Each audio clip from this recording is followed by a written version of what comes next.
Good morning, class. I am Miss Suniga, your instructor for today. So, before we start our lesson, let's have a short prayer first. Mr. Ramirez, can you please lead the prayer?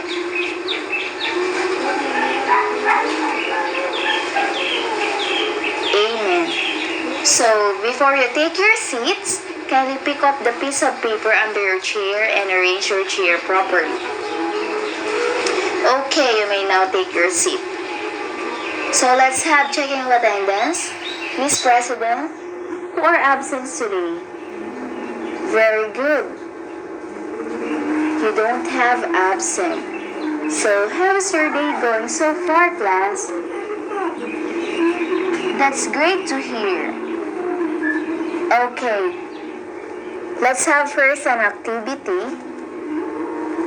So this activity is called About Me. So in this activity, you have to complete each line to make an autobiographical poem. You have to start now. I will give you 5 minutes to do this. Alright, time's up. Can someone read their answer? Okay, Miss Aaron, can you please read your work? I'm good chewing up paper with small bits.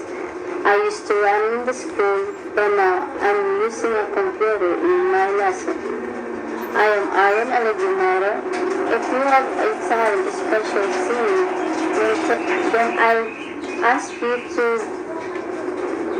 join in my team. I like dancing in the middle of the night, but I don't like to be alone. I know a lot about music of Justin Bieber. I admire my mom so much. I don't respect those who don't respect me. I believe in myself and in my ability to succeed. I don't believe in what you say without action. Then after that, you have to choose your answer inside the box. I have here 15 questions for that. Then for the recapitulation of our previous discussion, you have 5 questions for identification.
So let's begin our discussion about the poetry and the elements of it, and of course the 2 kinds of languages.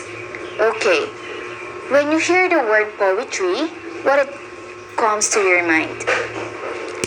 Okay, very good. It is the type of literature. It is on artistic writing. So when we say poetry, it is an imaginative response to an experience reflecting a keen awareness of languages. So I have here the 2 kinds of language. The first one is the literal and the second one is the figurative. So when we say literal, you say exactly what it means. So just like for example, that outfit is horrible. So you really say exactly or you really describe that outfit. So when we say the figurative, you don't exactly what you mean. You don't say exactly what you mean. So just like for example, I would have never thought of putting that outfit together. So that's the difference between the two languages, between literal and figurative. Did you understand, class? Very good. So let's proceed to the elements of the poetry. So the first one is speaker. So the speaker is the person who is addressing the reader. So next, the stanza. It means the division of the lines into groups. So the third one is the verse. It denotes a single line of poetry. What about the rhythm? It is the beat, sound, and feel of the poem. What about the rhyme? So it is the words have same ending sounds. It's very easy to understand it, class. What about the meter? It is the rhythm or the beat established by a poem. And the diction refers to the speaking or the writing style. And the theme, of course, it is the lesson or the message of the poem or the story. You have, or that's it. What about the line break? It is used at the end of the line and the beginning of the next line in a poem. So the last one is the imagery. It is the author uses words that appeal to senses. So what are the four senses? It's the sight, the touch, the smell, and the sound. Okay. Very good, class. The two kinds of poetry. The first one is lyric poetry. It is generally short and express deep personal lyric. And the second one is narrative poetry. This emphasis on progression of action and the setting of stories. So let's proceed to the poem entitled Death by Emily Dickinson. You have to listen carefully, class, as I will read the poem because at the end of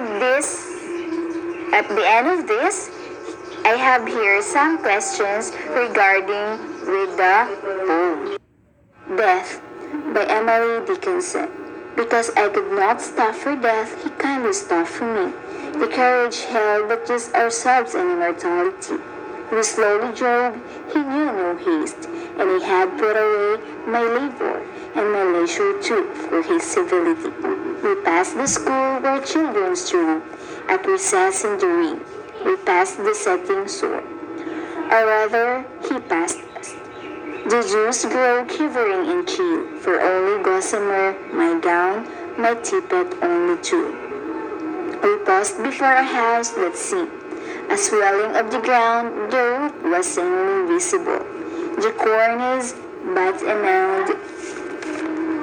Since then, its centuries and yet each feels shorter than the day I first saw mist the horses' heads were toward eternity.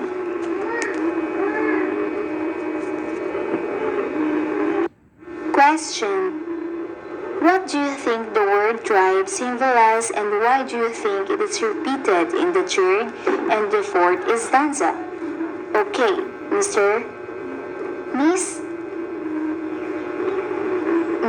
Aryan, can you please answer my question? The word drive symbolizes her learning her life. It is repeated because it shows the progress of human life from childhood to maturity. Second, what have you observed in the final stanza? Do you think the language in the description changed from concrete to abstract? Can you please answer Ms. Lane? language changed in the last stanza. Yes, it changed from concrete to abstract because in the previous lines were specific and literal while the last stanza is abstract because it does have the figurative. So for the last question, in line 2, stanza 6, the verb feels is in the present tense. Why do you think it is in the present tense? As compared to the other verbs in the poem, what does it show about the poet's perception of death? Yes? Miss Kyla? Dickinson used present tense because she already excluded herself from any involvement of life. She thinks she's already dead, so she won't use the past tense. Instead, she just narrating what she sees. So for your quiz, it is an essay type and all you need to do is to give us your insight or opinion regarding with what have you learned from the poem. And for your last activity, you're going to share your life's philosophy to others by writing a poem. So I will give you a criteria in judging your poem. Okay? Then after that, you have to answer the reflection that I made for you, and you have to complete the sentence. I understand that, I realize that, and I need to know more about. Okay? Then after that, I will be calling one student to present your work. Okay, Miss Anna, can you please read your work? Okay. Alright, for the last one, Miss Arian, can you please read your reflection? I understand that the author Emily Dickinson expressed reflection in death. I realize that as a human being, we feel that death never comes at a convenient as on opportune time. I need to learn more about how to understand that death is a significant and inevitable part of life. For your assignments, you have to search the different types of poem. Okay? Once again, class, thank you for listening and have a good day.